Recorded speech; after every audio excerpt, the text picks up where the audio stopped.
कि हम जय हिंद सभा करने वाले हैं और ये 16 जगहों पर मई के आखिरी सप्ताह में होगी और उसके अलावा ये राज्य स्तर पर और जिला स्तर पर भी होगी।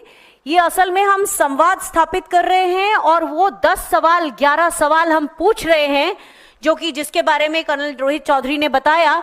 पहले 2 सवाल कि इंटेलिजेंस फेलियर कैसे हुआ, दूसरा आतंकवादी अब तक पकड़े क्यों नहीं गए और अभी सरकार उनको पकड़ने के लिए आगे क्या प्लान बना रही है, तीसरा सीज फायर अचानक क्यों हुआ और चौथा कि ट्रंप ने कैसे ये कहा कि व्यापार के कारण हमने ये सीज फायर करवाया है, इस पर सरकार का कोई स्पष्टीकरण नहीं आया।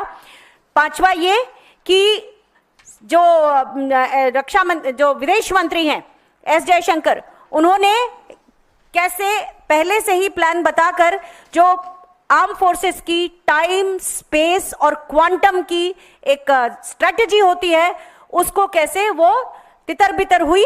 और उसके अलावा हम ये सवाल भी पूछना चाहते हैं कि आने वाली 25 मई को प्रधानमंत्री नरेंद्र मोदी जी की सरकार ने केवल एनडीए के मुख्यमंत्रियों की एक बैठक बुलाई है इसी मुद्दे को लेकर।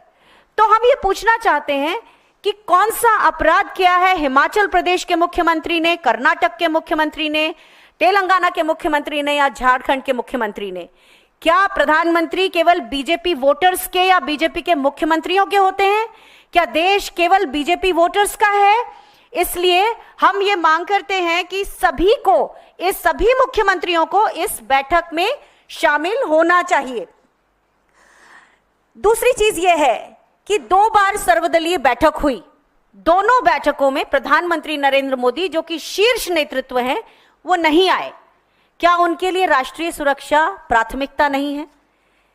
ये एक दूसरा मतलब हमारा 6वां 7वां सवाल है। ये एक और चीज कि अब टीवी पर प्रचार हो रहा है, पीआर इवेंट्स हो रहे हैं, लेकिन जिस तरीके से पेशेवर तरीके से हम किसी मुद्दे को संभालते थे, लोगों तक पहुंचता था, संवाद जाता था, लोगों को सही तरीके से मालूम होता था, वो कहां चला गया?